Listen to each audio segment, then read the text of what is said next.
Morning, everybody. Happy Friday. So, we've got a couple of things on the plate today.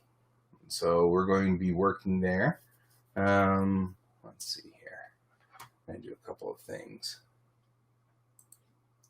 Clicking stuff so that I can just be ready to go. All right. Good morning, Fred. You're actually on my workload today. Good morning, David. It's good to see you guys. I was working last night on Charceline, so I wanted to kind of go on ahead and do that real quick. Just get some final work here going on.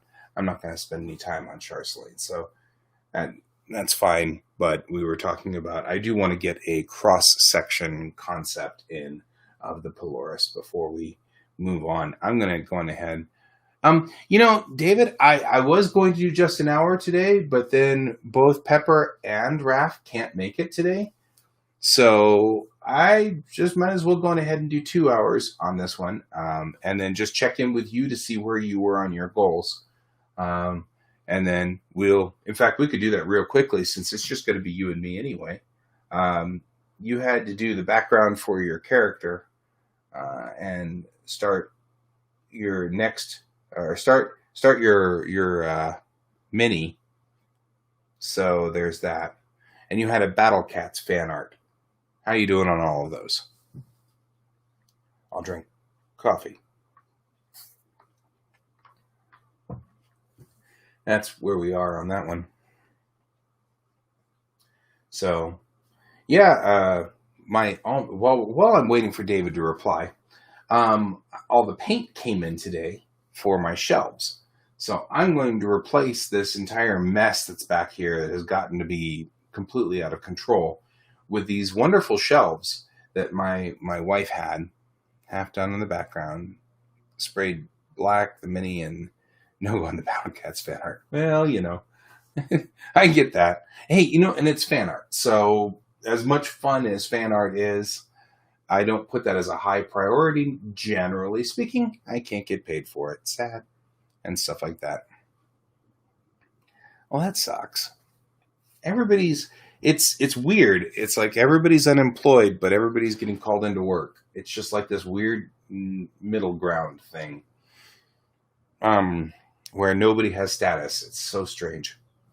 So I've got Fred here, so I'm going to work on Charceline for just a little bit, but real quickly, starting on Monday, I'll have bookshelves up here, and these are these really pretty bookshelves that my wife had at the school that they were getting rid of, and they were going to throw them out, and so I ended up recovering them, and they all match, and there's a whole bunch of them, so my buddy Kevin is going to build little rigs that support them so that they can stack one on top of another. And they're tall enough so that I can put my large books in between, because they're not quite, they're 13 inches inside there, which my large books, like this guy right here, let me see, I'll show you. This guy's a pretty big book, right? And so this guy won't fit in a normal bookshelf. So we're going to build these extended sized bookshelves that go in between. So that should make that a whole lot easier, and that'll allow them to sit over here. And the color that I chose to paint these, because the bookshelves, of course, they were school bookshelves. So they're painted, but they're painted horrible colors. So I'm going to repaint them. And the color that we're going to use for the painting is a darker blue than the walls, because the walls in my office here are a sort of an eggshell blue. So it'll be fun. I'm looking forward to this. This is the project as soon as I hit stop this afternoon. Okay, let's talk about Charceline. So, Charceline is the city that's on the top of the Polaris. And this is the Polaris. I'm actually going to go ahead and erase the rest of this, because we don't need that right now. The Polaris is originally what I was going to do with the Polaris was to have her be more like the ships in Homeworld. But then I realized that they were more like the ships in Homeworld. And that wasn't as good as I wanted it to be, right? So, Charceline is the city that lives on the top of it. But I've been thinking about this. I had a random name generator pick this name. And now that I've done that, I'm kind of the opinion that it might have been... Where'd you go? Oh, there you are. It might be better if we picked a name that was more reasonable. I just started reading Stardust by Neil Gaiman, and the main little town in Stardust is called Wall, and I love that name. I love the idea of these simple one-word names. Like if you called this town Wall, it'd just be Wall. So I'm unsure whether I'm actually going to hold with Charceline or not. You know what I mean? So I'm kind of thinking about that. I think it's kind of ironic that Fred's here today, because I was just talking to my wife, and she said, "Have you worked on commission work this week?" And I said, "No, actually I have not. That's a good thing. I'll work on commission work today. Wanted to finish this and then move back to a commission piece." And I said, "But all my commission work is done except for Fred's," which means that I'll just be working on Fred's stuff. I just don't want to spend all my time on Fred's stuff because that's a big project. It's huge. It's got a lot of pieces and stuff like that. And I want to kind of rotate through different projects and things like that so that people aren't like, "Oh, we're working on that project again." So it's a big piece, but it's a wonderful project, and I'm really pleased. But, we've got to kind of work on that little bits at a time, which will still get done a whole lot faster than I have been doing, because this is a brilliant idea on my part to do this broadcasting thing. Because then Fred can join me and say, "Hey, you're doing it wrong." Which is actually, it would be irritating to, I'm sure, a lot of people, but that's comforting to me. I prefer to have people tell me that than to go, "Oh, that's great. That's very wonderful." I hate it. Thanks, I hate it. So there's a subreddit called Thanks, I Hate It. And I love that subreddit. It's like, "Here, I bought you this horse's head." What? For your birthday? Oh, thanks, I hate it. So, okay. All I'm doing over here is adding and subtracting pieces to Charceline. Originally, this was Ovoid, the city, and it was... This is the military base right here.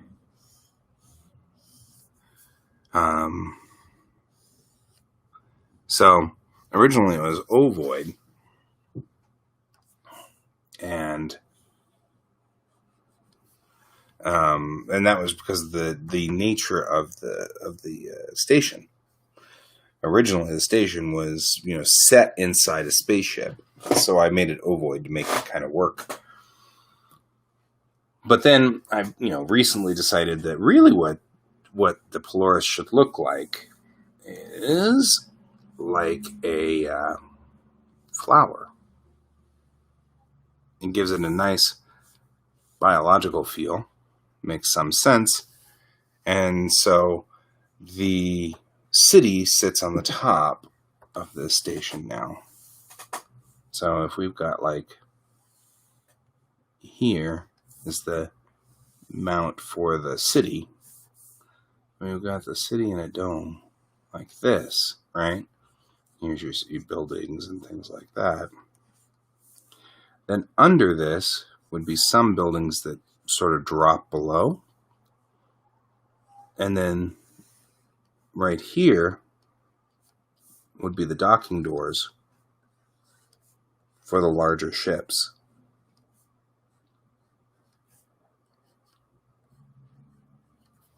Right? And then under here would be the huge, massive fold drive unit. And then all the way down here would be communications train.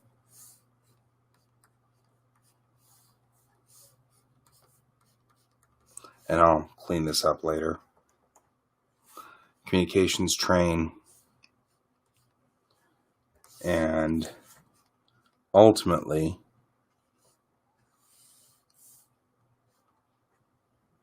well, we're having a lot of errors.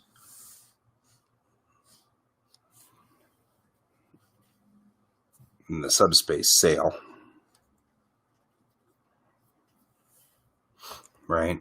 Which gives it the appearance of a flower. And I move this down and over like this, and this is kind of the reason why I did this. On top of this,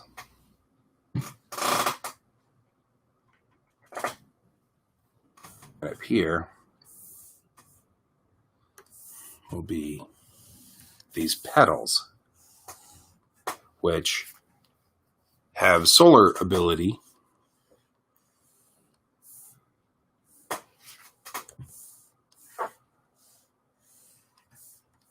Like this.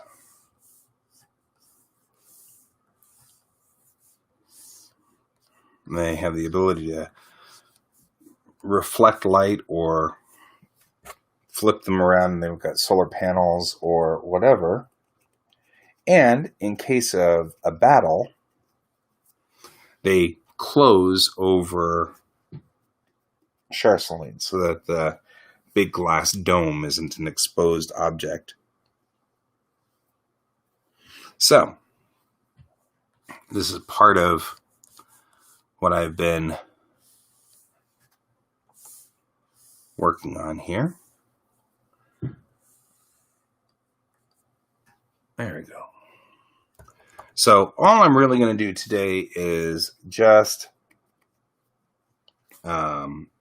sketch this out real quick to tell me what I'm supposed to be doing. I've saved this as Polaris 2. So we'll just hit save again.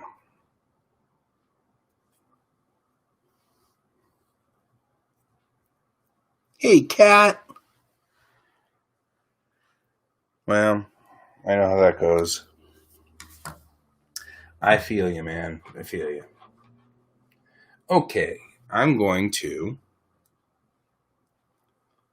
open a folder here and go into my Foxtail drive and go into the Fred folder. I'm going to take a look at what we've got left on our sketching stuff. Each one of these sketches is likely going to be a day job for us, so we've got that. So, okay. I'm going to go ahead and return us to the camera. Hi, camera. And we're going to look at this, and then we're going to open 136. And then I'm going to real quickly, you know how this goes, trying not to broadcast people's work. So, here we go. There. Now I can share this page. No, that one. There we go. Alrighty. Now, Fred, I'm going to work on your work for a little bit today. So let's talk about this. We've got a beach shot.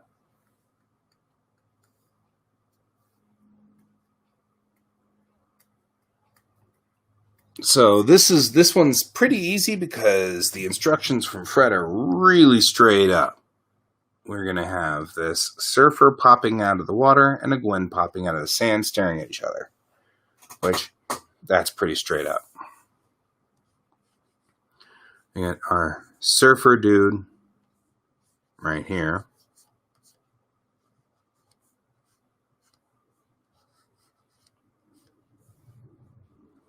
Maybe like right here. And there's water.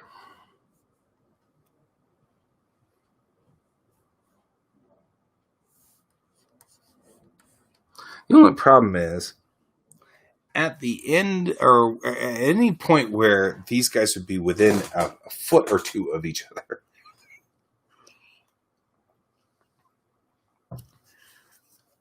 Then the water is only like 1.5 inches deep.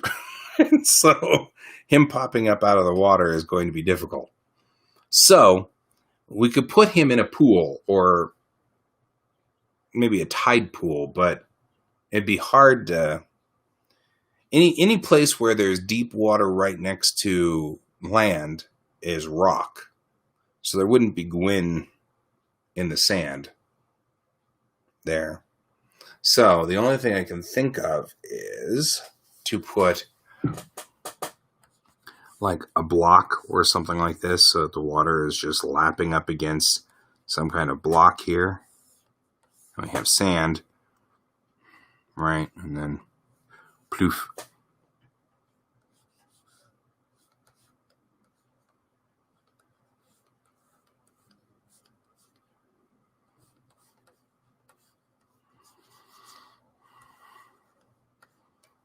Right?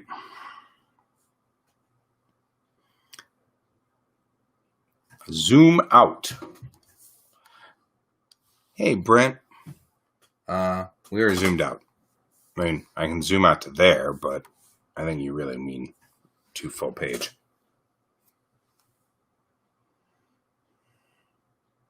This is page 136. At the bottom, the instructions say beach shot, surfer popping out of the water, and Gwen popping out of the sand, staring at each other.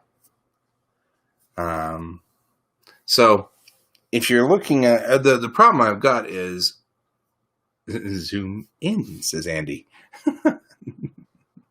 So my thought here is if we zoom out to the point where the surfer, I think what you mean is zoom the artwork out. If we do that, which we could do, we're going to end up with ocean, sand, like this. We have a Gwen here and a surfer here. And I don't know. But that's what I'm saying. So I get that, and then you can have like an umbrella to indicate that this is the beach and a towel. But the problem, of course, is that they're going to be tiny. I guess, what we could do is this. We could go for, here's our beach, and there's our water, right? And here's our umbrella that's sticking out. We have a Gwen here sticking out of the sand. And the surfer here out of the water.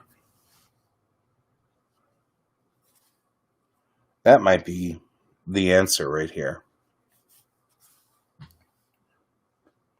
Since it wouldn't be as funny to have the surfer from the surfer's point of view. It's funnier to see the Gwen popping out of the sand, right? That's the point. So we'll do this from the point of view of the Gwen.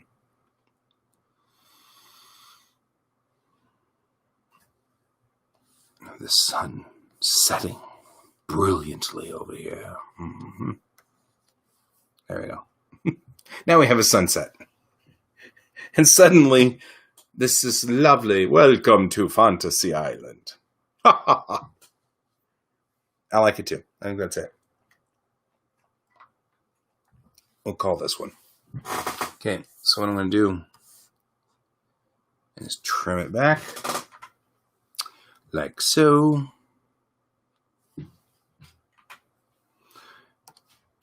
And this will keep this out of. And then I'll return to camera mode. Hello. So that I can turn this off over here. Dump this. Hit Control-Shift-E. And then save. Saved. All right. Now we will do the next page.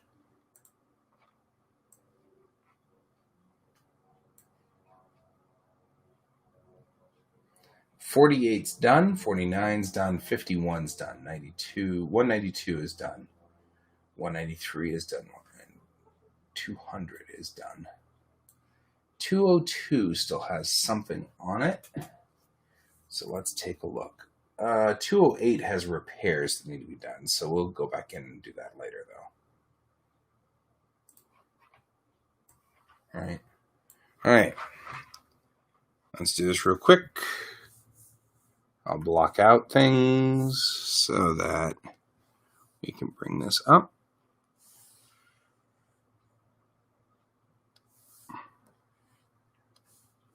So, one of the things I will do here is this one already has instructions as well. So, there we go. We'll go ahead and share the screen. Okay. So this one is calling for like the ability to change gravity. Is this guy here.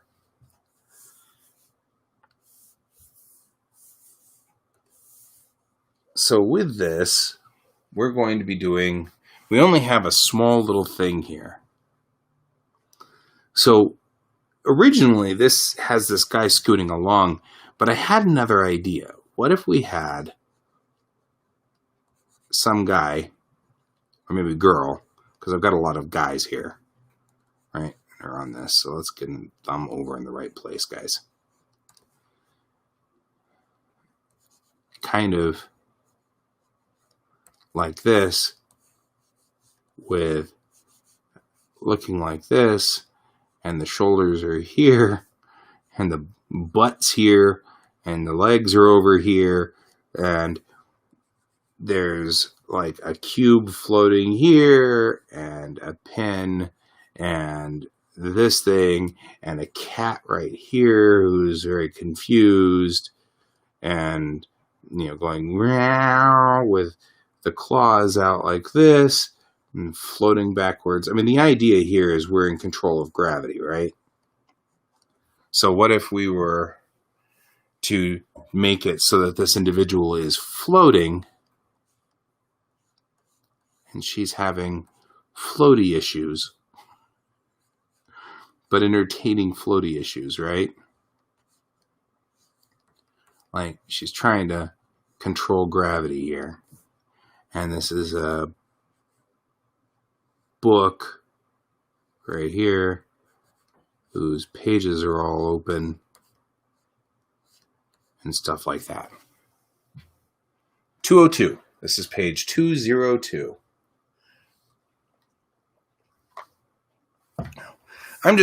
I know it's difficult to tell, Fred, because I've blacked out your screen. I just don't want to broadcast your rule book. It seems like a horribly rude thing to do. Here, everybody, here is Fred's rule book. It just seems bad.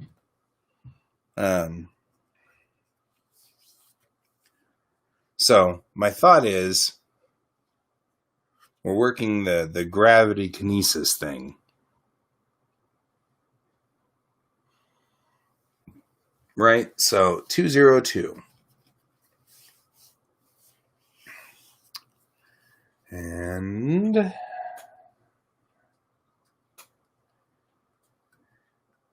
it should be pretty good here. My thought is that this would be kind of fun. A little bit more of a, like, trying to control gravity and floating a little bit.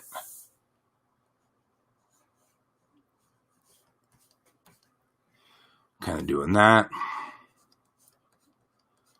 Not able to keep control of things, maybe. I don't know. I mean, you've got to start somewhere, guys.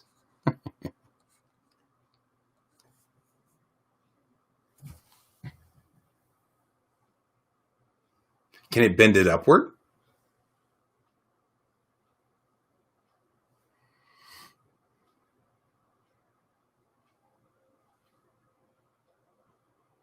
Because I feel like zero gravity is easier to illustrate than like 12 gravities. Right? I mean, I could do 12 gravities and just crush things, having them, but it would look like they're using their mental powers to crush things, not messing with gravity. You know what I mean?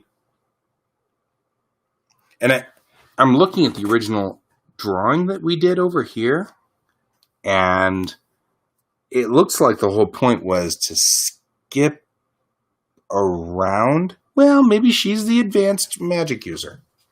I mean, I guess my thought is, do you have any ideas to show bending gravity? That's still changing the gravity, wouldn't it be? We're walking up a wall. Well, I mean, I guess I could show somebody standing on a wall when somebody is standing on the ground. Like an M.C. Escher painting. Or drawing.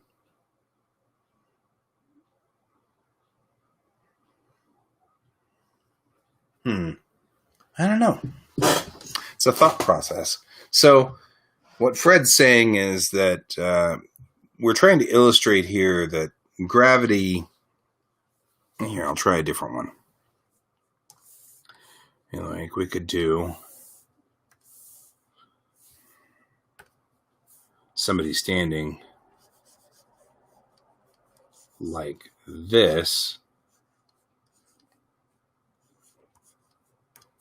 on the wall, and then somebody standing like this on the ground, and they're kind of looking at each other. We could do something like that.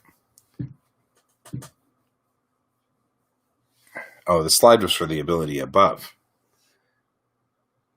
Do we want to do the slide? Be like surfing, I guess. We could do the slide if you wanted.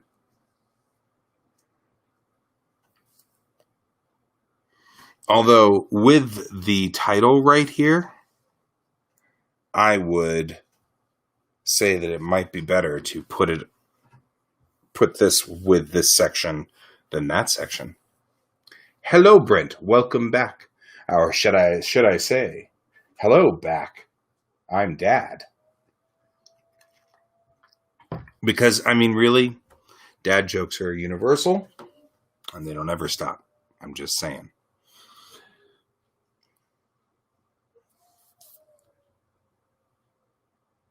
So, what do we think here, Fred, on this one? Do we want to make the slide thing? I could do that as well.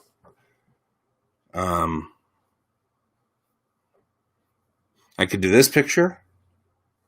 Which, okay, let's do this then. We'll go with gravikinesis. So, do you want 0 gravity or MC Escher gravity?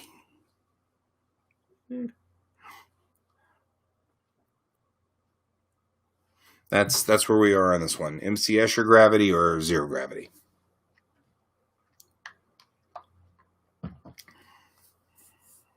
I think... Okay, so you want MC Escher gravity. Okay, will do. We can do this. So what we'll have here is this individual standing like this.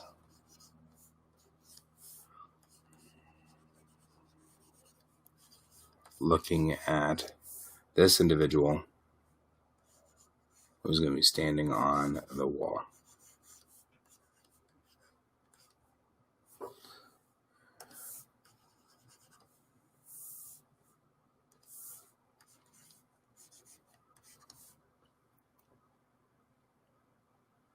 All right.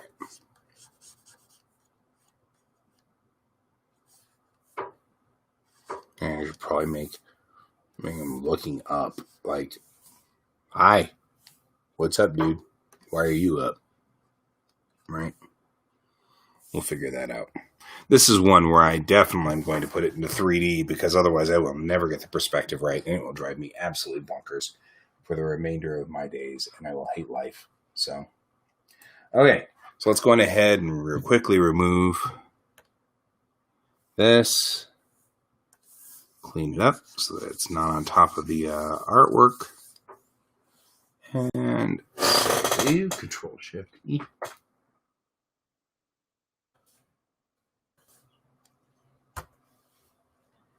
Okay, that one's out. Let's go to the next one. The next page on this one is 249. And this one's going to be interesting because it's got existing artwork and we want to fix the existing artwork. And so this one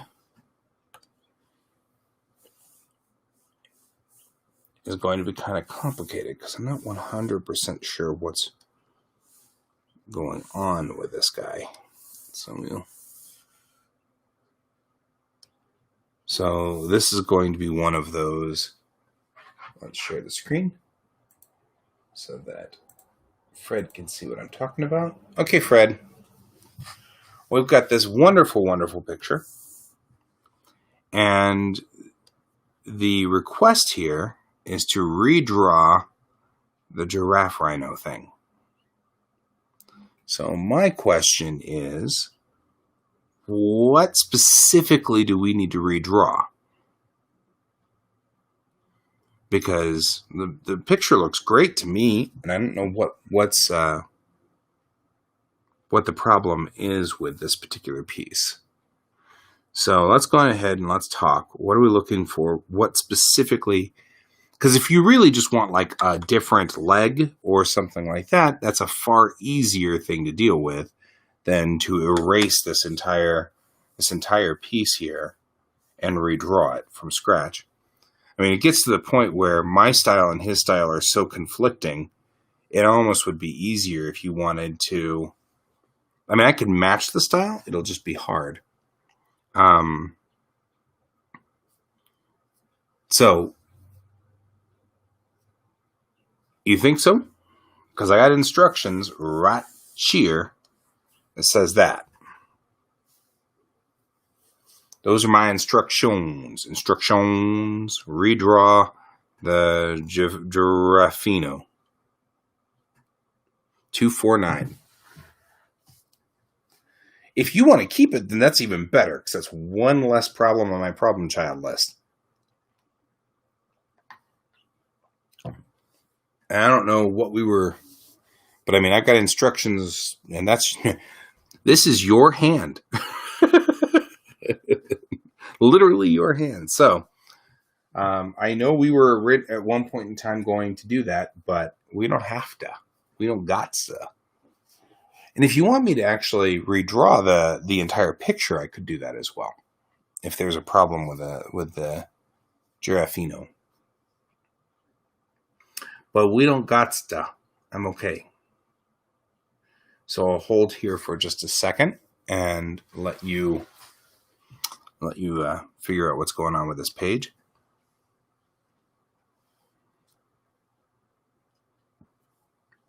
So Fred's been working on this project for a long time, and it's a great project, and I think it's really cool.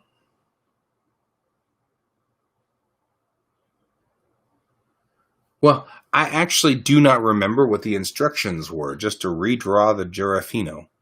I mean, I can see that we've got a little bit of busyness here between the two where they're colliding. And the perspective is kind of weird. Just a little bit weird. But so do you want me to just put the Girafino by itself with no other creatures? Because if so, I can digitally remove everybody but the Girafino. Or Girafano. Girafano? I think I knew that guy.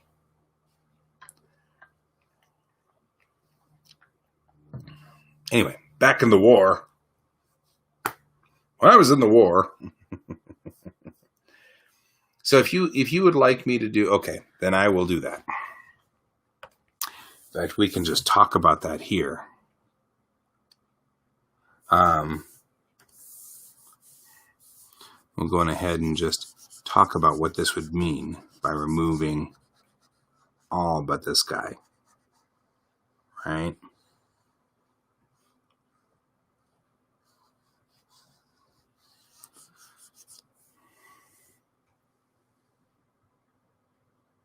Oh, fair.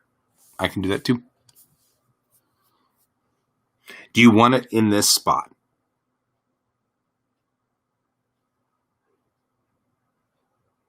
So, like, remove this photo and put that in this spot. If so, then let's go on ahead and get the old sketchy colors out.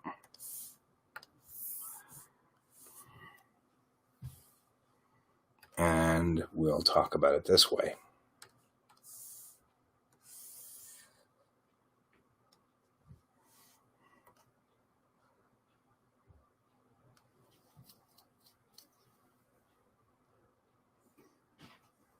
Okay. Let's do it this way. So, this is a creature that by itself would have a... What is it that rhinoceroses eat? Because rhinos eat, like...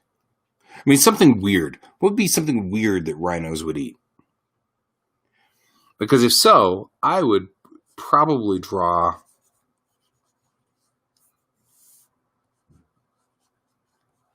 something like...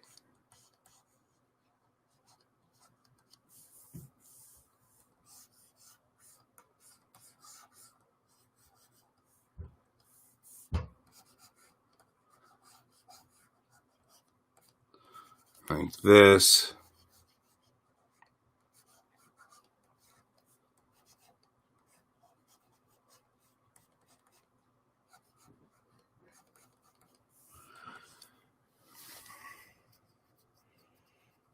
Human flesh, of course, says David. Grass and vegetables. So maybe if we had like a very tall shelf up here with vegetables and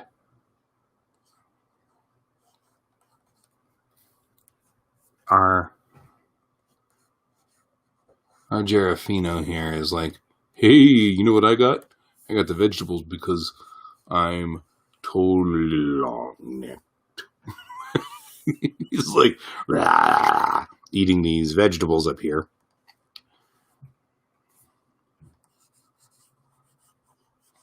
All right.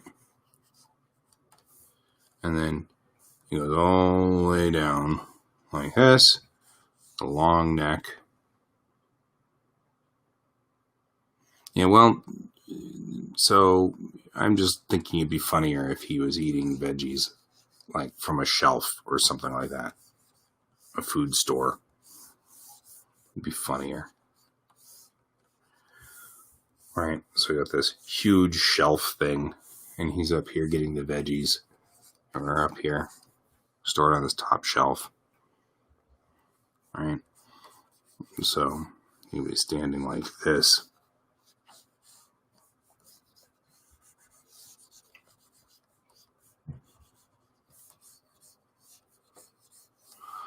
Do.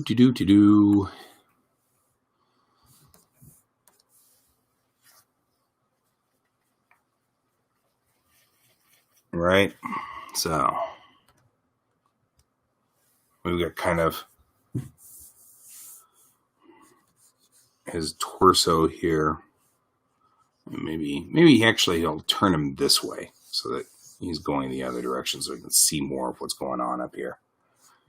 But I've seen horses do stuff like this. No, that's not what I wanted you to do. I've seen horses do stuff like goofy stuff like this. It's just really funny. Where they're, I'm going to get that thing. I'm going to do the thing and you can't stop me because horses are goofy. So, here's one leg down here, right? And one leg over here, like this. And one leg like back here. Huge long neck. He's getting all the vegetables that are up here and eating them. So, that's my thought on this one. Right? I'll actually probably move this guy down just a little bit.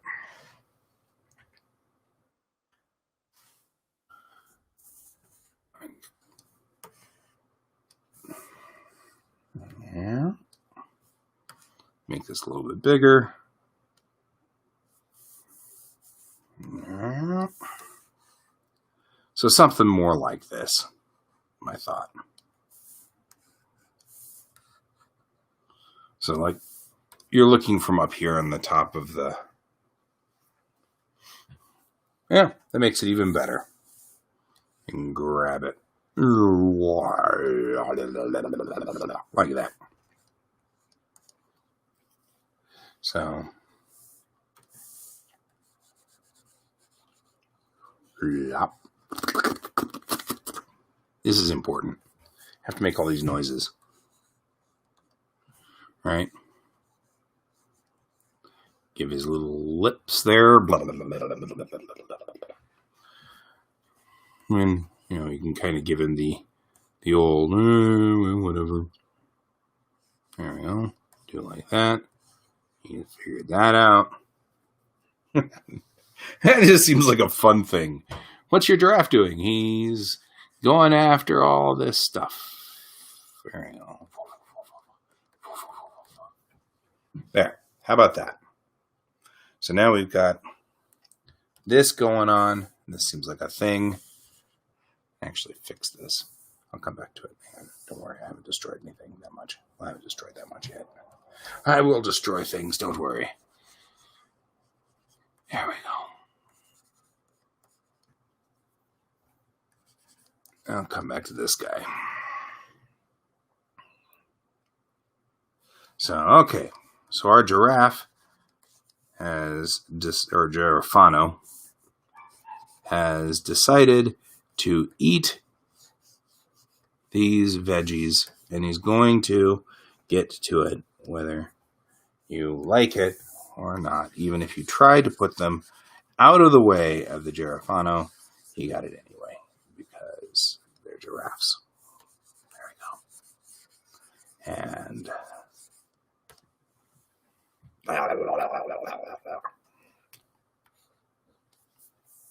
all right.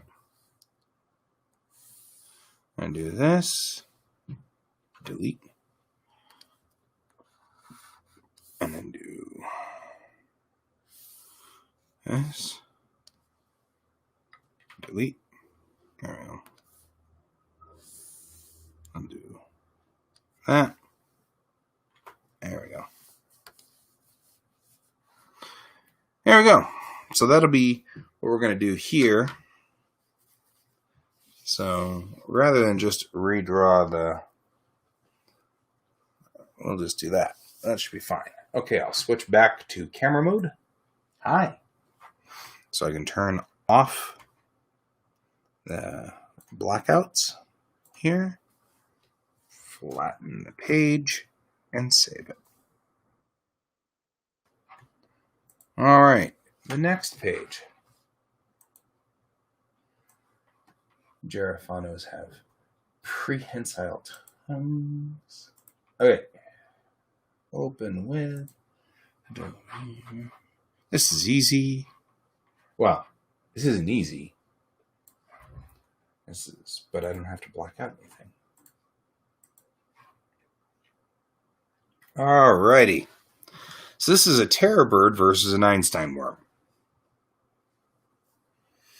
Which, to figure out what those two look like, I'm going to have to open the book. So we'll open the book.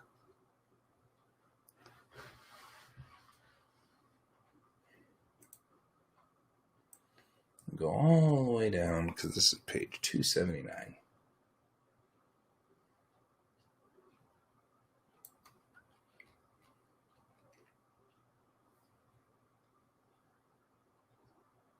Alrighty. So I'm going to look at the book now, and this is what I'm doing, trying to kind of get an idea of what's going on. We've got a lot of flora in this section, so it's kind of hard to. Then we change creature groups.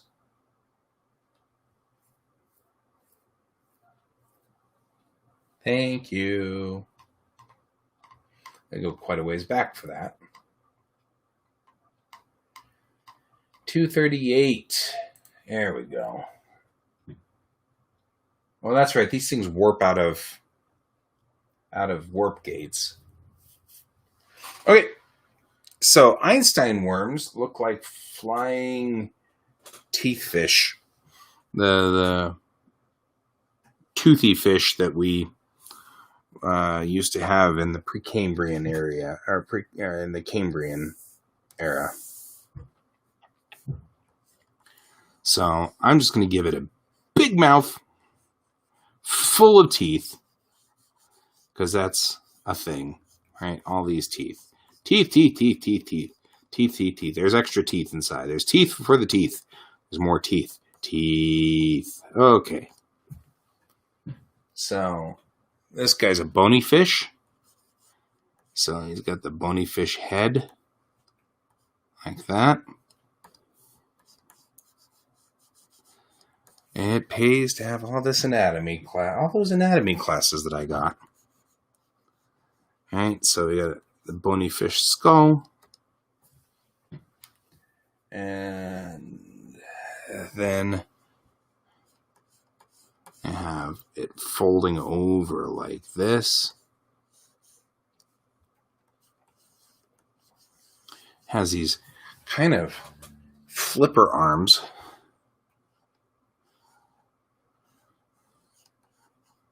Which kind of go like this. And then it's got a huge dorsal fin that will also go this way. So I'm going to wrap our worm around the fish, or around the bird. So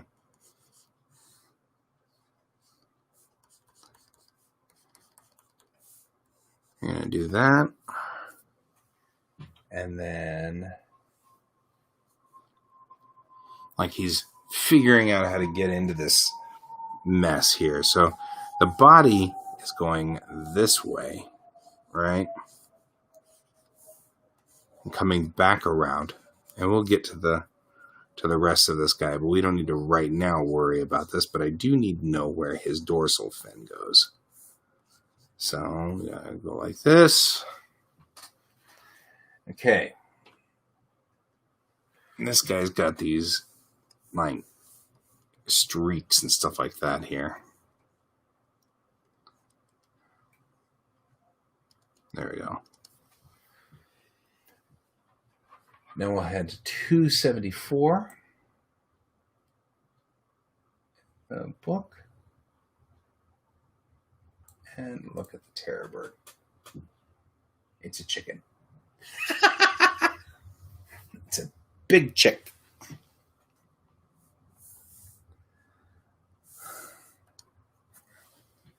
So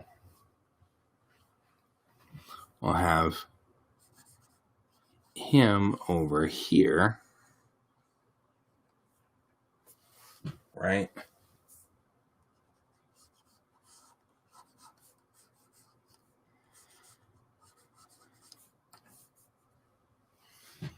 And give him his eye right here, like this.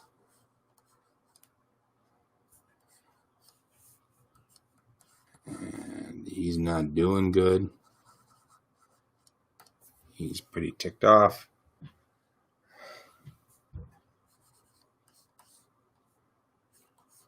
Straining out like this.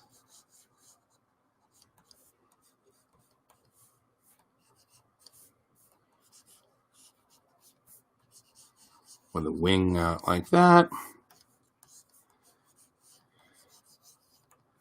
And one claw over here.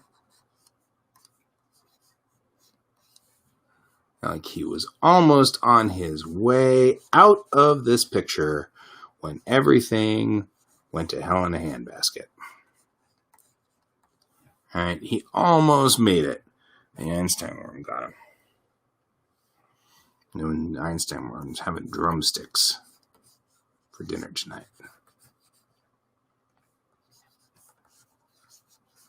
All right, so here's the foot in the ground.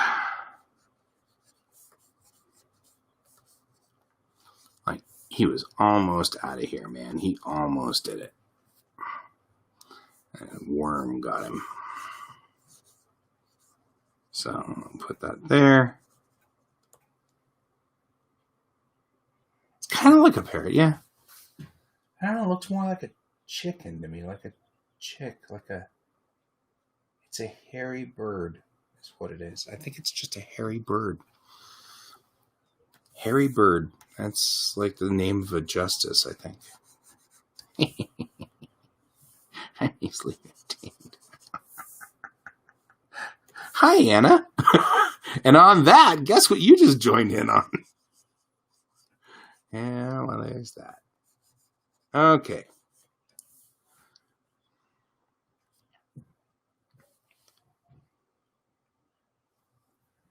Yes, the worm, the early worm got the bird.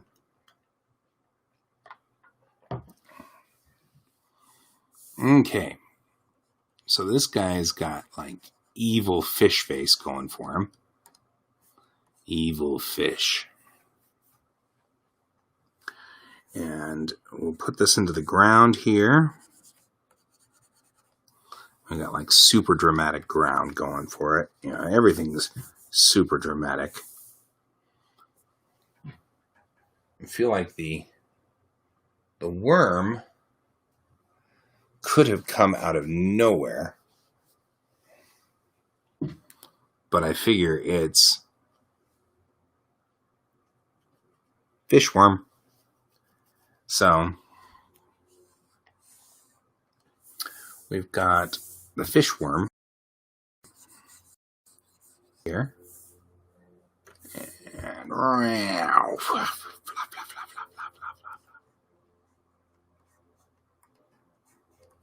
And he's trying to get out of there.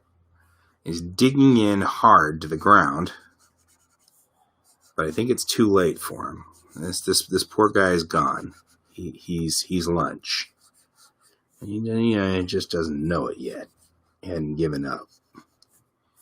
But we'll give all the strength of him trying to push and get out of here. And like wreckage and things like that. So that shows that he's, really trying hard to get out of this mess. But the worms got him.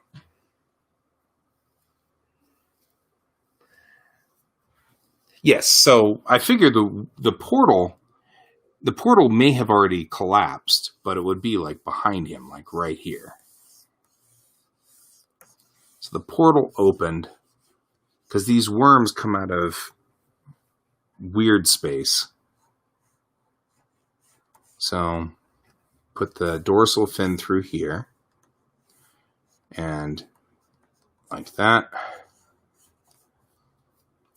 And worms got him. The worms got him. He's done. These guys done.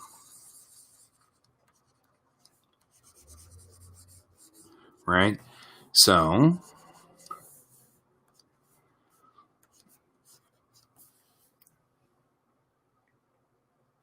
yes, it was a wormhole.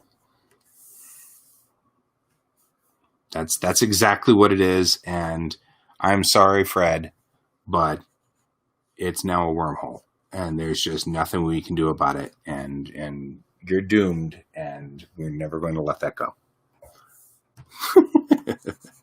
Problem with having your friends do stuff is that we can't be stopped. Okay. I'm calling it a wormhole. Okay, so let's give him a little bit more eye that indicates terror. In this instance, the terror bird is terrorized. Like that. And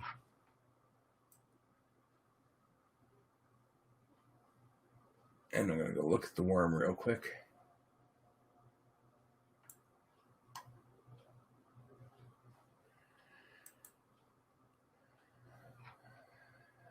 Okay. Looking at this, there's a bony plate on the top of his head. So let's go ahead and go in here and make this easier for me later on.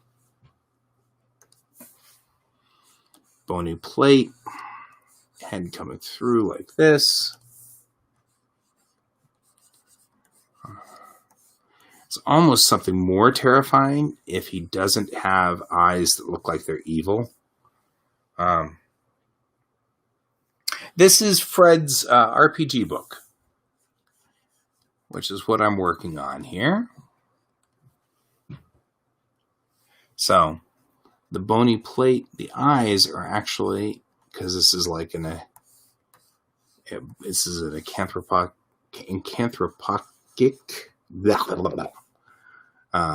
fish. So it's bony fishes from the Cretaceous era. And yeah, it's got lanternfish teeth. It actually has rows of bony fish teeth. And I'm going to put those in here in a second. And it's going to be brutal and unpleasant. But I'm trying to make this a little easier for myself whenever I get back in here and redraw this. So the more that I've got on this, the better. The more pieces here that are here, the better.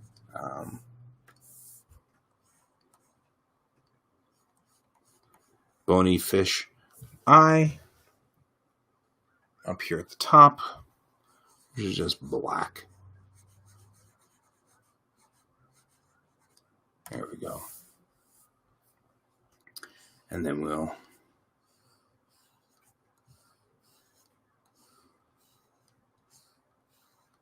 right? And it's just got row after row after row of these things.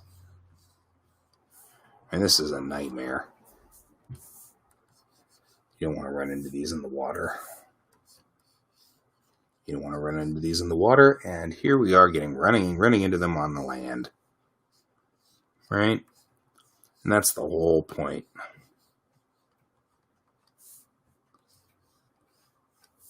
And then there's a second row underneath it.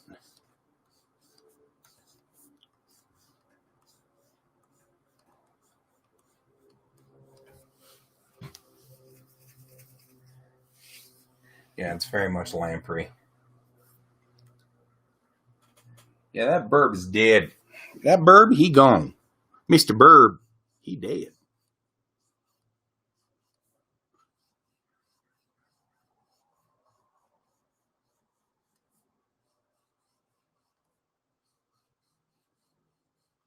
There we go. So, literally row after row after row of teeth. It's just teeth.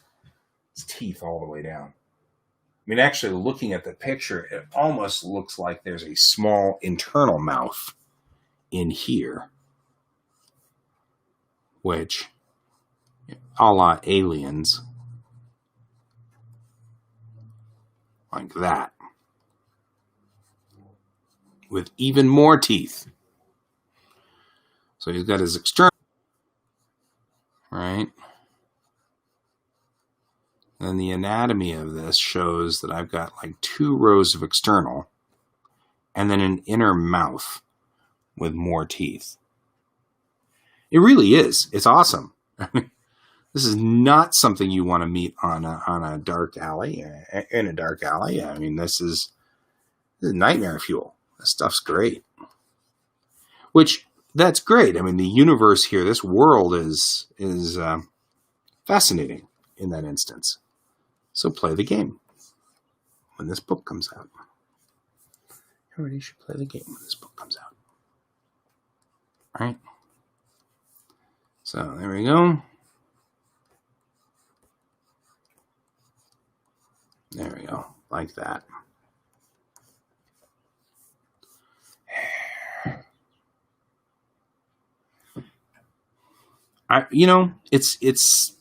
It's a bird alley. It's like a bowling alley, except for birds. It's a birding alley. Okay, this worm is going to be like this. Let's give some structure and muscle to him. Some tone.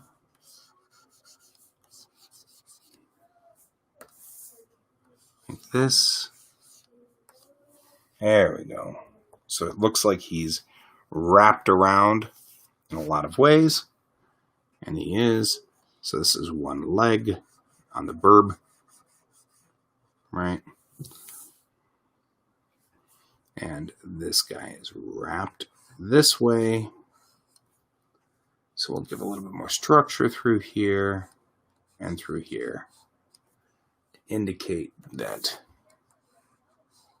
There we go. That's the way to do it.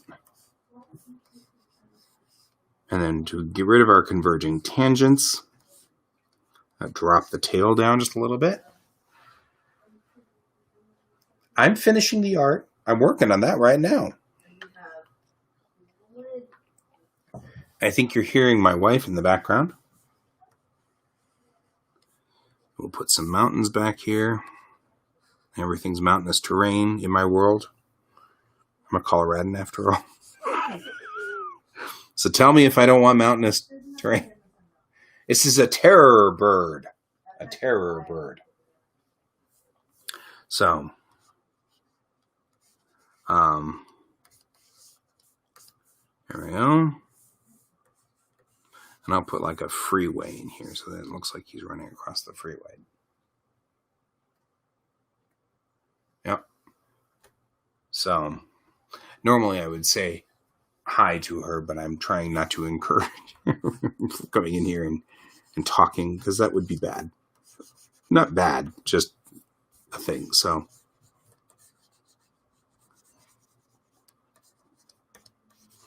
okay, there we go. I think this is a Savage Worlds book, correct? I believe that this is a Savage Worlds book. So, okay. Weekend has a worm trying to kill a terror bird. There. So, I think that's terrifying enough. I'm feeling like that's very terrifying, actually. Okay, so I will save that. And Okay, Fred, I have said this before. You need to finish your sentences. Don't just say no, because now I'm going to stop and do nothing else until you type something else in. And I'm going to stare at people.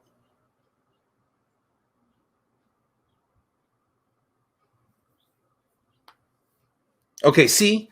That's why you need to finish your sentences. No capital letters no's. That's not acceptable. Okay. To answer your question, Anna, his other leg is right here. Like this.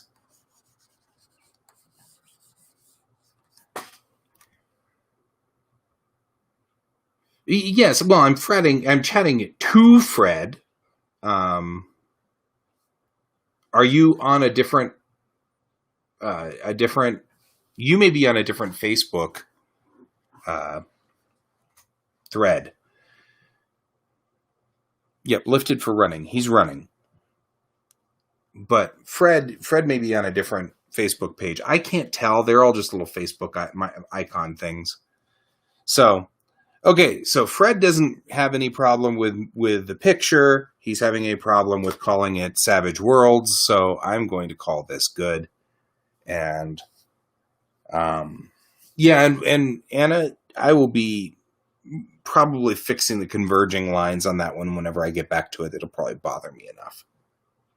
Okay, you're not seeing what Fred's saying. That's fine. Fred is... So you had asked if it was Savage Worlds. I said, I think it's going to be Savage Worlds. Fred said, no! And I was like, whoa, whoa, whoa, whoa, whoa, whoa, whoa. Do you want me to stop working on the picture? He's done this to me before, where he knows in big capital letters and then waits 10 minutes to type in something else. Well, I'm like, crap, something wrong with the picture? So I'm like, Fred, stop doing that. So that's that picture. And now I'm going to do what we did before. We're going to return to this. So I'm going to return to picture. Hi. And then I'm going to close this. No, yeah, I don't need a layer check on that one. We're good. I just sketched over that. That was fine. Okay. The next one is 292. We only have a handful more left. And Brent's here, and you can see what Brent's saying. Okay, so we only have a handful of pages left.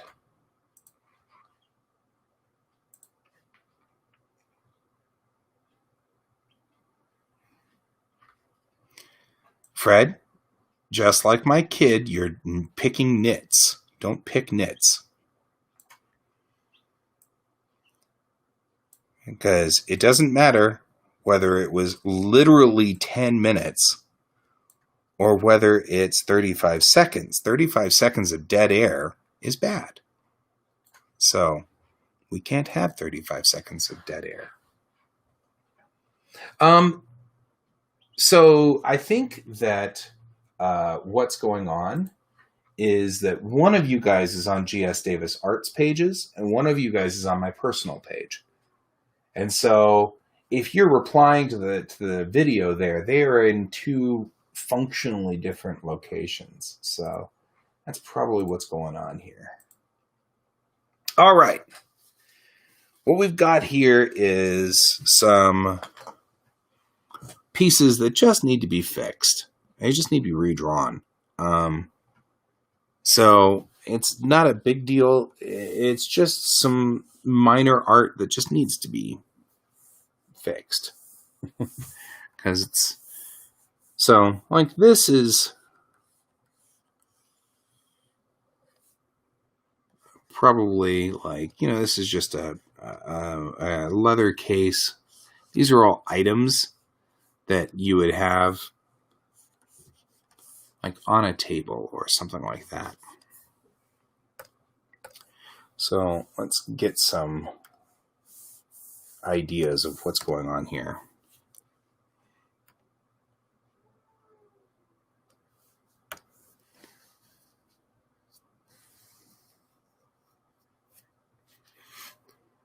Yeah, so Anna is on GS Davis Art, and Brent is on my personal page. And so it's not a problem at all, but I think that's why you're not seeing each other when you're talking. Right. So anyway, what we're going to do here is we're going to go in here, and this is a thing holding these like crystal things in it. So I'm going to go on ahead and just make this look a little bit more dynamic, clean up some of the dynamics of it, right? So we'll start with that.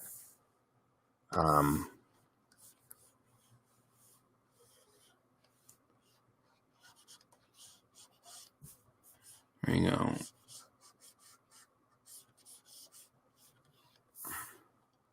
Right, and it's got little straps that are on either side, so I'm going to roll the straps over when they run off the edge of the paper, like this.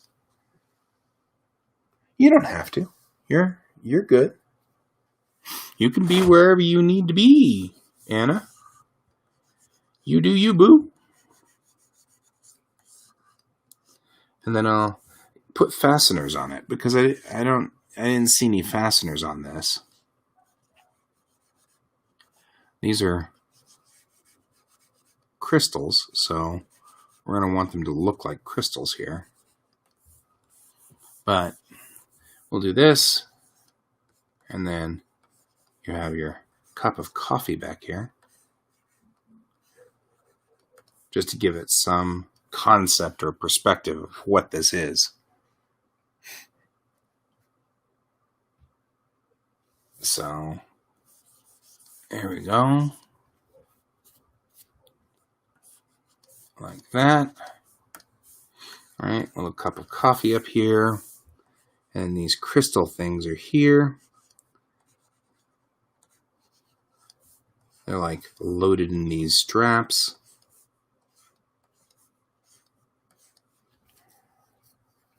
And then I'll put one out here on the table, like you're swapping them out, right?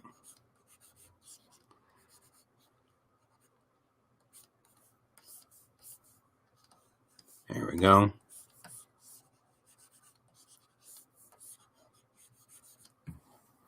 So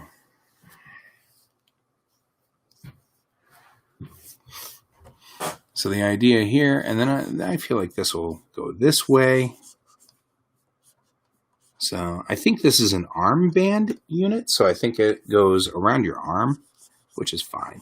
I think it explains it in the rules. So we'll do that. Like somebody had to take a crooked picture of this. You know? It's like, why did you have to take a crooked picture? Golly, you're just such a mess. Oh well. Do more like this. There we go. The coffee cup gives it like some perspective as to what it is and how big it is. So now I can do, things like this where the straps kind of fold up and over. This gives it some activity and some motion so that it doesn't look static and stuck. Do that, and then like this, head out that way. Out here like this. Actually, if it was to bend like that, it would go wonky, because they always do. Like this. And now we're giving it some, and get rid of my converging tangents. Ugh, tangents, I swear. Okay.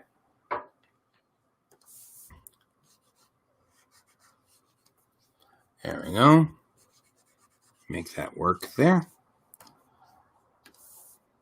Come back around like this. There's a snap. So, and come up and over. And go back through. And just get rid of some of the stuff that's in the way. All right, and this guy will just fold back over.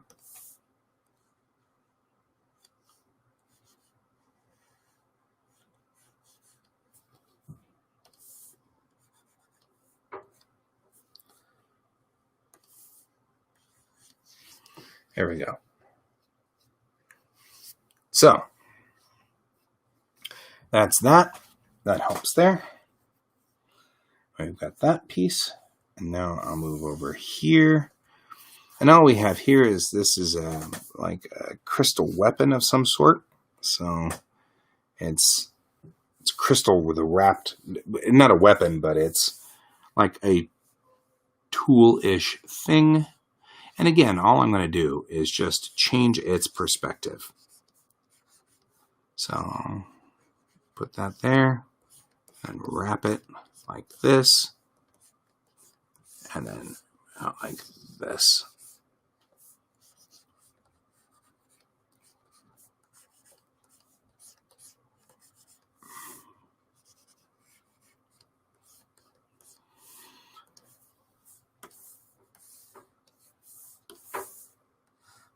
Move it up like here. And it looks more like a blade this way. So I'm going to, and less like a crystal. And I don't want it to look like a blade. Because I think this is a tool. Okay, see you later, Brent. Good luck on the DNS stuff, man. Good luck on the DNS stuff. Brent's going to hop off the show for a second here and work on DNS stuff on his home server. So he'll be back. All right. And again, just giving it some shape like this makes it crystal stabby dagger thing. That's correct. Oh, you guys came in late. Neither Raph nor Pepper can make it today. So I'm going to go on ahead and just roll for 2 hours like normal and get as far as I can on this. And so we already did the check-in with David, and David had said that he'd gotten some of his work done, but he didn't get all of it. And for me, you've seen me working on the bridge, so that's going along nicely, and a lot of the 3D assets. So I've already done that. So I'm just going to go on ahead and move I'm still going to be working on my 3D assets next week. So we'll be still working here on that. You guys can watch that. So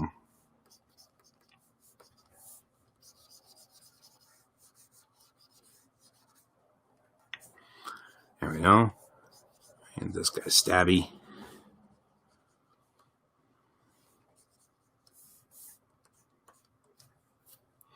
There we go. So that's some kind of knife that you can use with a crystal. I assume this is all crystal stuff. And this guy, I guess, is also a multi-knife unit, a weapon of some sort. And this one's actually pretty interesting looking. We've got 2 units of like strapping the crystals in, one back there and one here, which has this interesting connecting handle. The original picture was not actually that bad itself, so I'm not that worried. I can use that one quite a bit. I can use that one. I'll just push its dynamics a little bit more than usual. Just push the dynamics so that it's just a little bit wider out, right? And we'll go ahead and get its whole structure in before I put the crystals in. So it's like a dumbbell with a handle in between, like this. And then it's holding on these outside edges, these crystals.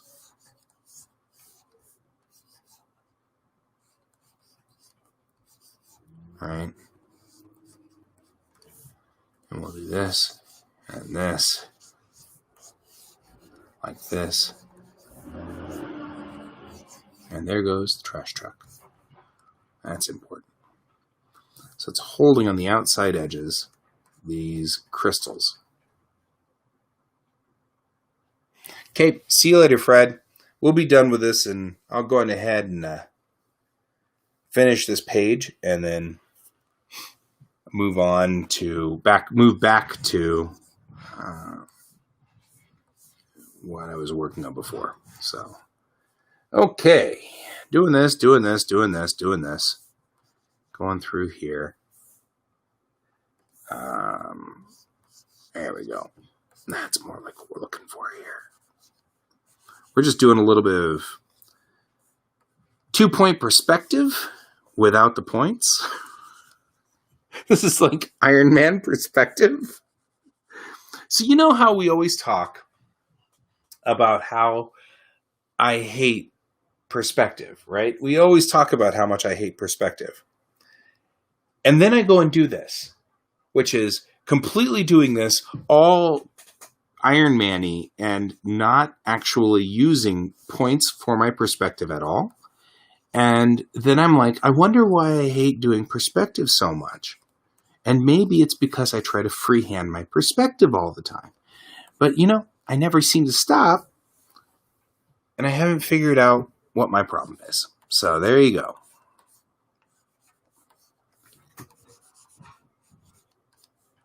So therein lies the rub, right? Yeah, this thing's very dramatic. I don't even know what the heck it is. I'm sure it's very important. So here we go.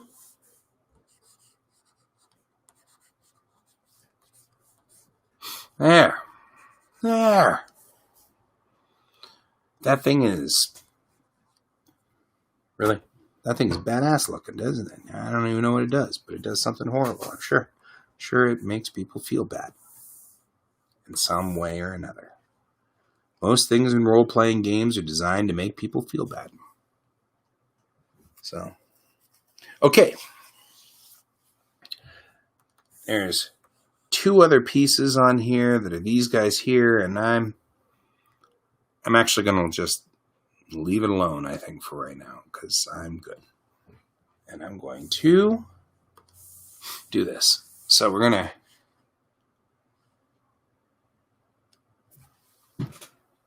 cut. Cut helps if you're on the right layer. Thanks. Cut. Really? Sometimes Photoshop, you are so dense. Cut.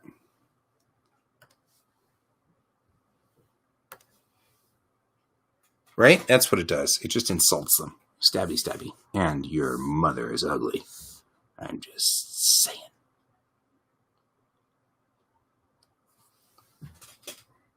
Cut.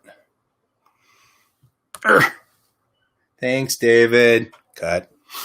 David's mentioning the layer check, which is important. There we go. Cut. Cut. So what we're doing here is I'm just cutting this white back because I'm going to have to flatten this image at some point. I have 100 messages today. Thanks, guys. You guys are cool. Cut. And then we're going to... You know, I wonder if it's just easier for me to just redo the... It might be easier for me to just redo the squares. Which might be fine if we did do something like this, right? Then it'll look cool. I'll go bork. No, actually, you don't need to go bork because this is all going to flatten out in the end.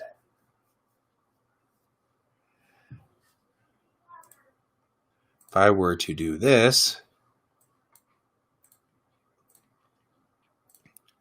and then this, right? Goose moose. What are you guys talking about over here? We're having like weird discussions again. And then we're going to do this. And this. So what we're doing is I'm putting in the boxes again for this particular piece. And this guy just needs a box to cover the majority of this. So if this box, so this is going to dramatically pop out of the box. I'm actually kind of like happy with it because I'm a goofball and I think that's funny. Okay. All right. Let's switch back to camera mode. Hi. And then we're going to remove the black from this here, the blackouts. Take them away. Control-Shift-E to flatten it all down, and then save. I'll come back in and later mess with these at some other time. In the meantime, let's get back to Charlotte Seed now that I actually don't have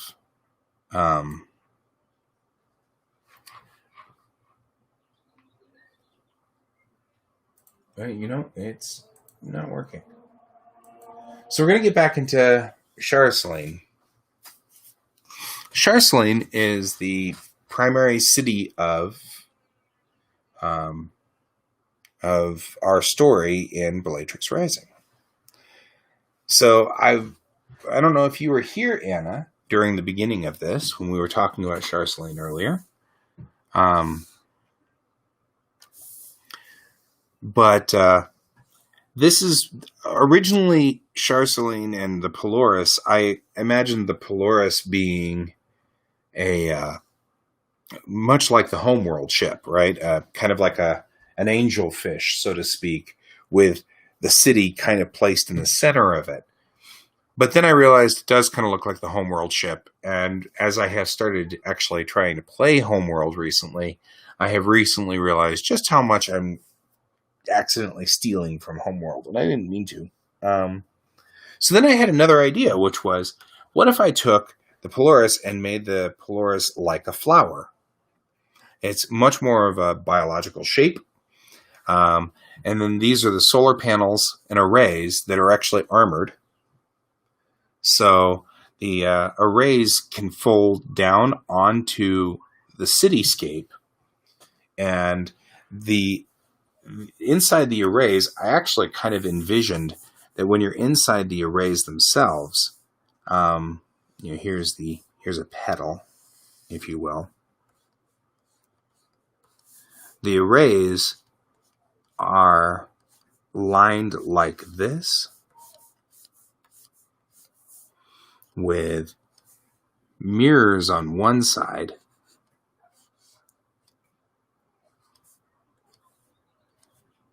so that it's just a mirror, right?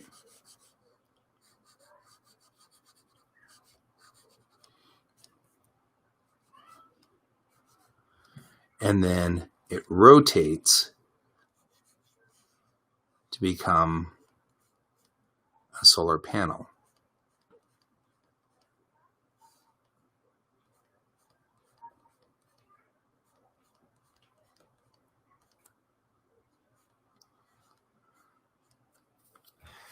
So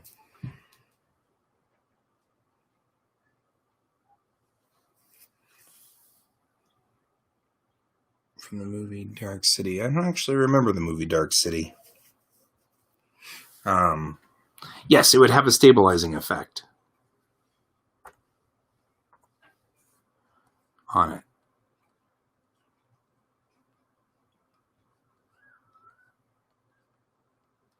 Right?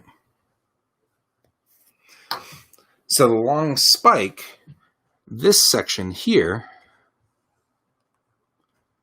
is the fold engine. Right? Up here are the docking bays. Sorry, I don't know that one. I don't know that one either. I didn't actually say anything to you. And then down here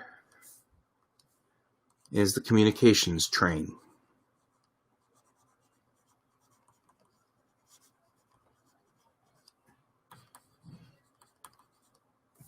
And then down here is a fold wing. Or not it's a hyperspace fin. So, my thought is it gives it the look of a flower, which I think is kind of cool. It also makes it so that it's just an interesting object sitting out there in space. It'll be very, very interesting to see. So the inside of all of the shell here would be these mirror pods, which can be aimed inward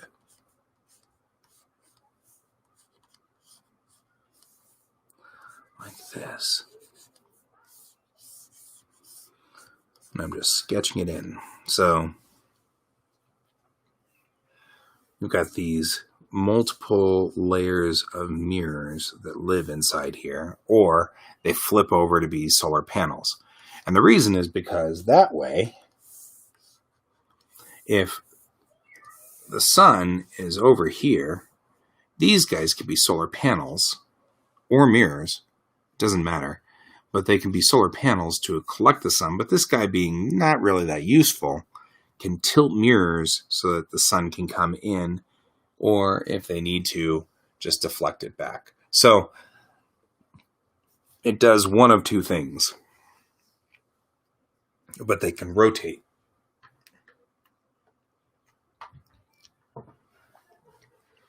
So let's talk a little bit about the Polaris and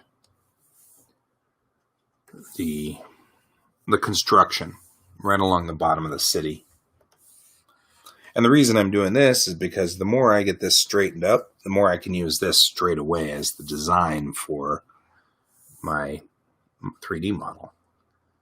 So I feel like this would be kind of rough hewn, so it wouldn't be straight up like this. But there does need to be at least like 5 or 6 decks underneath the city deck. So I'm going to give it some shape, like that. And go in through here.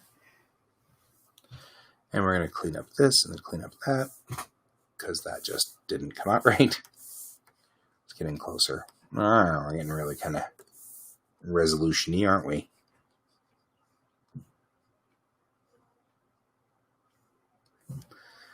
So when I make this 3D model,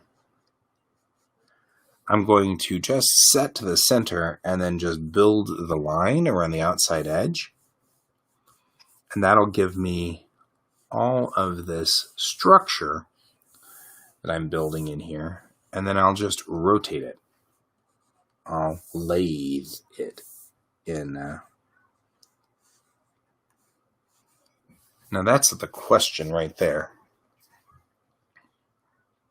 Where do the pedals secure? They're not going to secure inside the glass. That would make sense. That would be ridiculous. That wouldn't make sense. So what we really need is to extend this dock piece out like this. Or this platform piece. So that the glass can come in and secure there. And then there will be a hinge here for the pedals, which will come in like this. There we go. Much better. Always thinking out the engineering of this. James would be proud. So,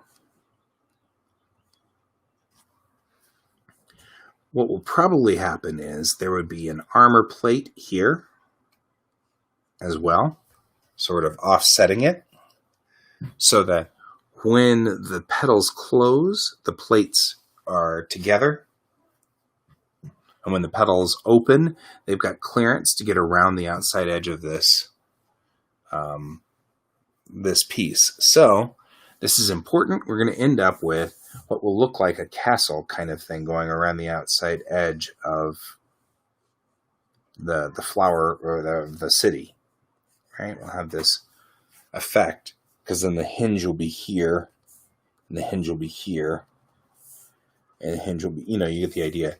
And the petals, when closed, will close like this. Right? I wish that James could watch for more than 5 minutes at a time, too. But I know he's working, and that's the ting, and that's okay. I'm working, too. It's good. So I'm going to close that because we don't need that open. So this is sort of what we're after here, is that the petals will look like this, and they'll snap into place nicely right here. So we're looking at the engineering of these petals, right? And that's kind of what they're going to look like.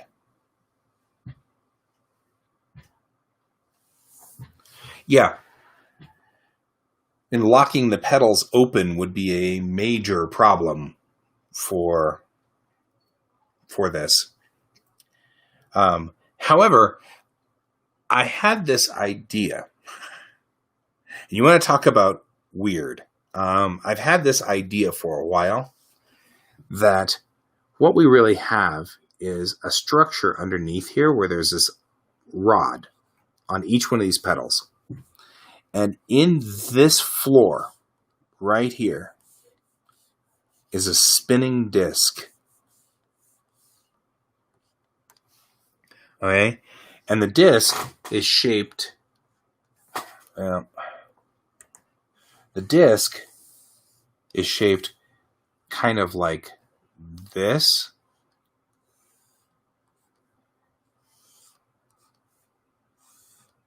Right? And actually, it's more like this. It's wide open on the inside. And when the petals are open, this bottom rod sits right here. When the petals are closed, this bottom rod sits right there. Right? So what you have is rocket thrusters that sit right here. Right? And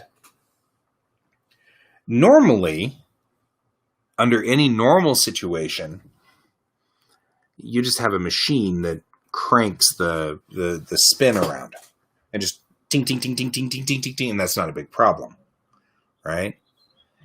But in the case of an emergency where you are absolutely worried about this, or in the case of what Brent's talking about, where Brent's saying that someone's trying to disable the mechanisms that close this, like break these two motors in here, you can just fire these thrusters and that spins this thing by itself, and it just wham, and just spins it around, and the petals close quickly. Right? Which means that we've got to make sure that the dome is reinforced, because it's about to take these multiple billion-ton petals, wham, right in the center of the petal, in the center of the structure. But that's my thought of how this works, is that there's this plate that spins right here, and it takes... But the other reason for doing that is anytime you use these motors, it's going to rotate the polaris the other direction. So she's going to gain spin, right? And she probably will already have spin, because the best way to keep her stable would be to rotate her. So she's just going to spin. But that's fine. That's not a big deal.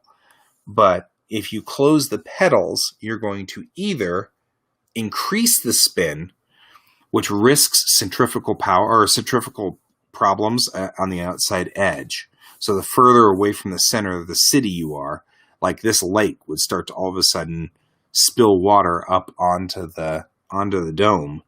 And this is a river all the way through the back here. This entire area is a river. So, you'd end up with water splashing up on the dome. Or, And actually, I think that's what a lot of this is going to be, is just water. This is their water storage. So you either have the water coming up on the sides of the dome because it's spinning too fast.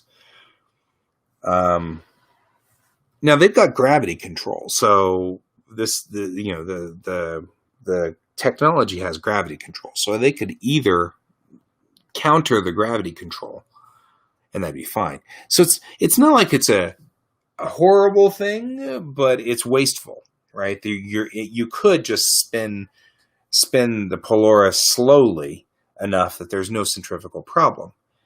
Or you can speed up the spin by closing the dome. And once you close the dome, it would speed the spin up or slow the spin down depending on which way you've spun the Polaris. So I think that's actually what we're going to do. We're going to put an ocean out here. This will give us a beach so people can go play on the beach and stuff like that. But this will be an ocean. Actually, let's not do that. Undo. So that's where we are. Right? All of a sudden people are like walking along the outside of the dome. This sucks. You people suck. So we're going to extend this neighborhood out like this into the dome. And then this is going to be a beach. Right here. Beachfront property. And then this is just ocean. Right? And then we'll have this wonderful beach right through here, which will be wonderful. Good for this job.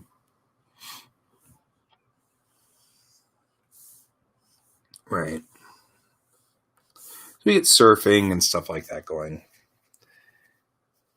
See you later, Anna. Yeah. I mean, that's my thought too, is all the surfing that you could get.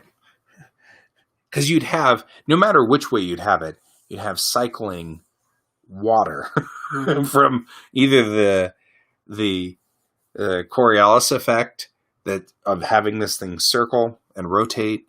I mean, there's a number of things that make this very interesting. You're going to have Coriolis effect, and you're going to have centrifugal force. This would be a fascinating thing, I think. And I don't think this is going to be driving water through here. But I'm going to do that. I'm going to erase the original line that was through here. There we go. And there we go. And I think I'll even put a little beach over here too. Right? Got this cute little beach right here. Like the rich people's beach. Okay.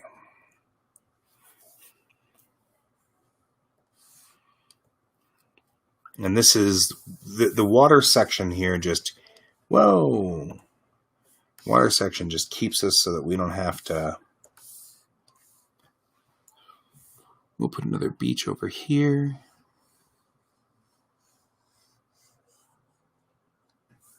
And again, waves coming in. And I'll put a little sailboat out here.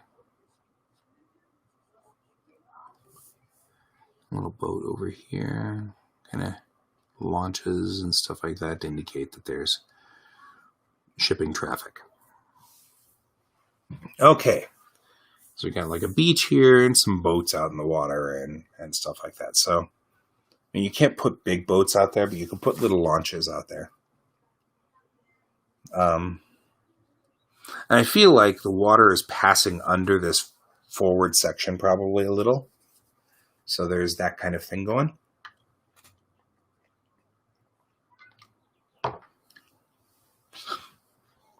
Okay. Now we've done a lot more. We're going to have to do some of these neighborhood extensions out here. Well, if you're unknown, then I don't need to talk to you. So we'll see what that is. We'll deal with that later. Because it's not now. I'm not dealing with it now. That's just the way it goes. Okay. So here I've drawn in all of the neighborhoods that are in this zone. So I'm going like this, go like this. And this is an outer boulevard. There'll be a street that goes this way. And probably a street that goes this way. Like that. There we go. Getting yourselves familiar with the neighborhoods of Pelorus. I feel like some of these things would be super ritzy, right? Put this street out here. So that's gotta be a glitch in Photoshop. Just every so often there is no Boulevard of Broken Dreams. Yeah, probably. I feel like our heroes, though, are not going to hang out in these ritzy neighborhoods at all. Chang is enough of a troublemaker in and of herself that I feel like she's not going to do that. She's not going to be over here at all. And this guy goes like this, and then like this, and we've blocked in that subdivision. Yeah, so I feel like the slums are in this industrial zone more over here, right? Because I think this is the neighborhoods that we're going to probably concentrate on in this area through here, where I feel like these are high-density apartment complexes, things like that. But the military base is here. And so I feel like that most of this area right here, like this neighborhood, is probably all military. And probably this neighborhood as well. And these guys are probably ritzy because they're beachfront. So, you know what I mean? I kind of feel like we got military here and maybe barracks like here. So I feel like this area over here is going to be rougher a little bit because we're going to have a bunch of military folk that live over there, which is fine. It's not going to be an issue. And they're not necessarily rough and tumble. I mean, it's not like all military are rough and tumble, but a lot of military are young and, you know, get into the military early, and they're prone to get into fist fights and things like that. So figuring that there would be that kind of area where it's just rough. Bars, things. But I don't feel like anybody who's on Pelorus is on Pelorus for any reason except on mission of some sort or another. Even if they are civilians supporting the military, I feel like it's that weird universe that you get on base. Like when you're on base in a different country. It's that weird, like, everybody there is supporting that base and the base operations. So it's not like they're not going to have slums. You know what I mean? Oh, man. And you're right. Or DLI, which is on the Presidio. I mean, like, there's some incredible places that the military's just got like complete control over. So Brent's saying that Camp Pendleton, California, has 2 of the top beaches in Southern California. So you're absolutely right. And so it's one of those things where totally makes sense that that's going to be the deal. We're going to go ahead and go over here. Now that I don't have an outer wall, I'm going to delete this big wall, because this used to be a wall through the shield, but it doesn't need to be a wall through the shield anymore. And the big base here can be big and bassy.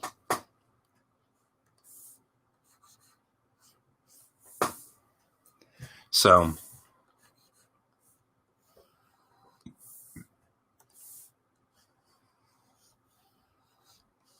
all right.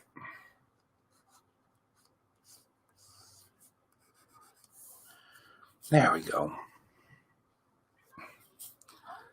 So here's our little base. I'm going ahead and extend this out all the way. They've got this entire all this real estate. All this real estate. And it makes sense because the truth is this may be the only true exit to the dome. It's through here, right? What I think would probably be on this section over here is we'd have a landing strip for any internal aircraft to launch. So if you have to launch drones, if you have to launch protection aircraft, internal aircraft, I mean, really, if you watch Macross, goodness knows the city is always under attack. So I presume I'm going to have to plan for the city to be attacked at some point. It seems only appropriate, right?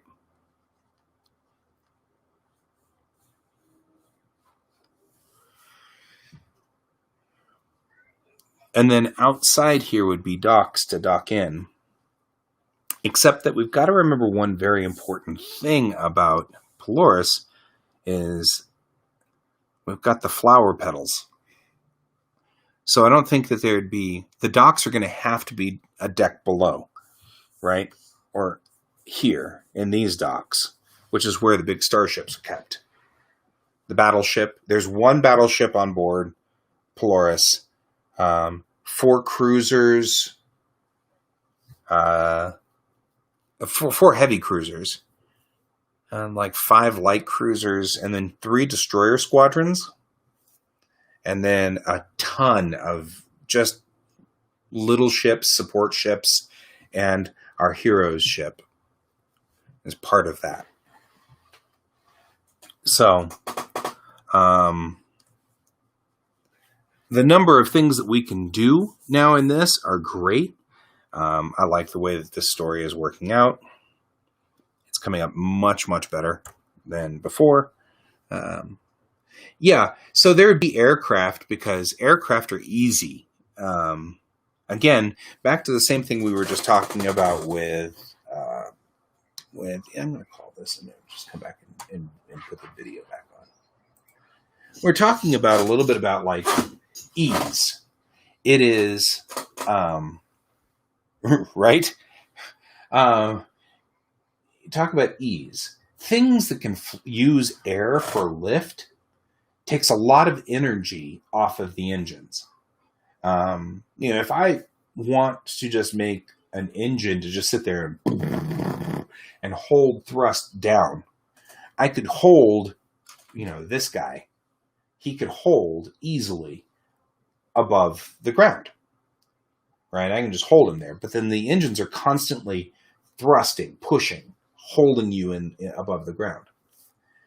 Unless you want to use like localized gravity control. But then if you're hovering over a building, the building floats up underneath you and everybody inside the building, yada, yada, yada. So you don't want to use gravity control inside the dome because you'd be manipulating the gravity over what building you're over and screwing up their lives.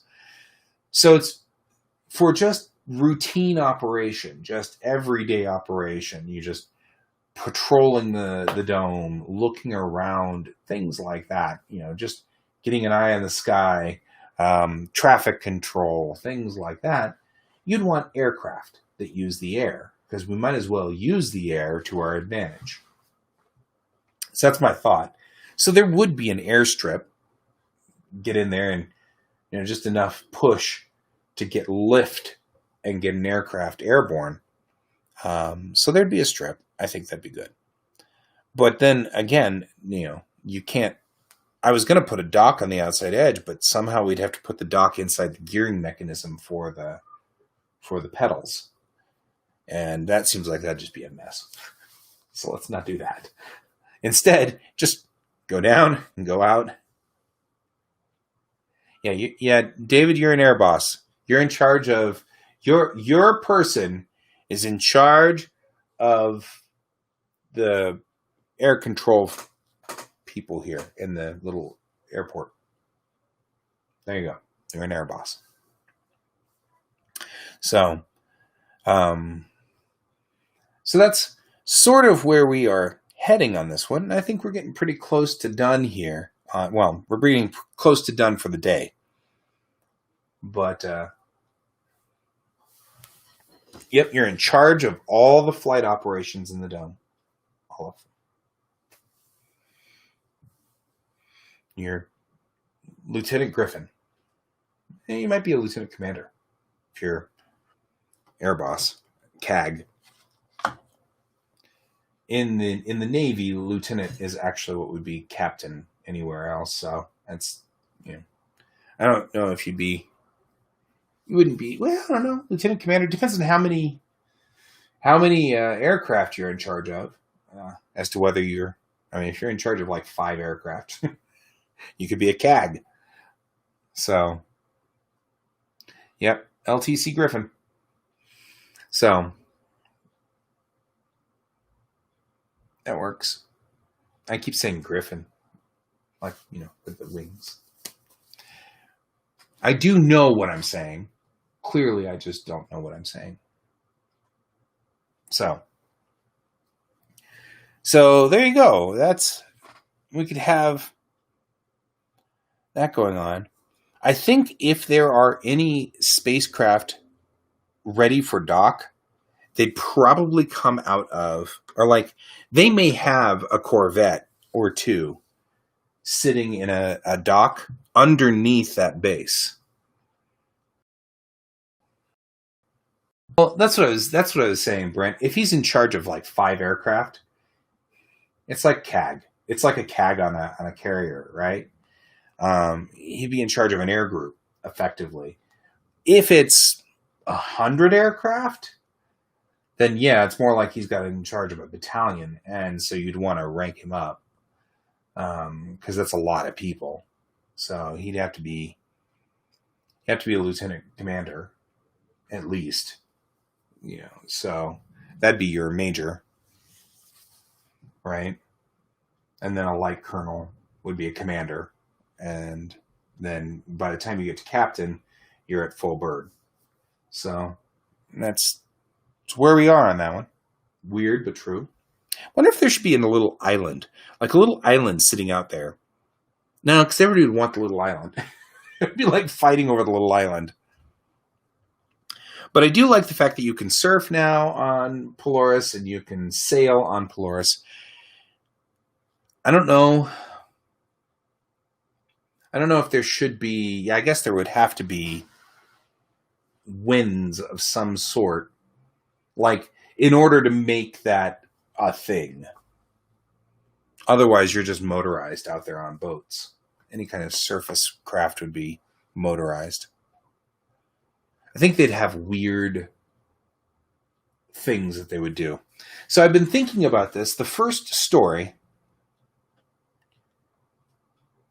Yeah. Yes, Brent, you will be the ATC. So that's what you do. This is where David and Brent argue. Brent's the ATC and David's the CAG. And so they're constantly arguing. That'd be fun. So there you go. It is done. So I've been thinking about this. The first story is called Rabbit Hunt. And it's the first 24 page. And I'm putting it together right now. And the idea here is entering into this world, right? If anybody here has actually read Tamerlane, and I'm going to go ahead and wrap this. In Tamerlane, the first issue brought, probably It probably isn't. You'll be the overseer over the computer. Boop, boop, boop, boop, boop. In Tamerlane, the first story brought in the character Ward. And so I'm going to be mirroring the concept of Tamerlane. I'm not going to rewrite all the stories of Tamerlane, but I'm going to keep the same structure and concepts. So Mayrel is the name of the character that will be Ward. What was Ward is now Mayrel. I've just changed the name so that we can have a little bit of distance. Mayrel joins the crew of the Kittiwake in the first episode of this, and it's going to be the same thing as we had in Tamerlane, where Ward has aspirations of working on a Constitution class, and she ends up stuck on a destroyer. Mayrel has aspirations of being this incredible Navy officer, and she's stuck on the Kittiwake. So Rabbit Hunt is all about how, I don't want to say how horrible the Kittiwake is, but how much Mayrel's expectations have to be brought down to fit our crew. And so that's the goal of this first one. So it would be nice to have random crap on the Polaris that you could see all of your, super heroic characters out surfing, or something, so that Mayrel's like, I'm going to be an awesome Navy officer and I'm going to change the world. And why is my CO surfing? Because I need to talk to her, and she's out in the water somewhere surfing. This is so irritating, or whatever. So I'm kind of, one of the reasons I want to build this universe in is, what the heck is Chang doing that is going to just irritate the hell out of Mayrel? So, okay, guys, that's it for this week. I will see you all on Monday. We will probably continue on with the Charceline and figuring out what's going on by then. Yeah, right. And Andrew is saying fan service episodes. Yeah, because they'll all be in swimsuits. Although, who knows what 500 years from now we might be, and they may not be in swimsuits. Then it would really be fan service episodes. So, I'm going to go in, and on that thought, I'm going to leave you all to the weekend. Have a great weekend. Have a wonderful time. And I will see you all on Monday. Goodbye.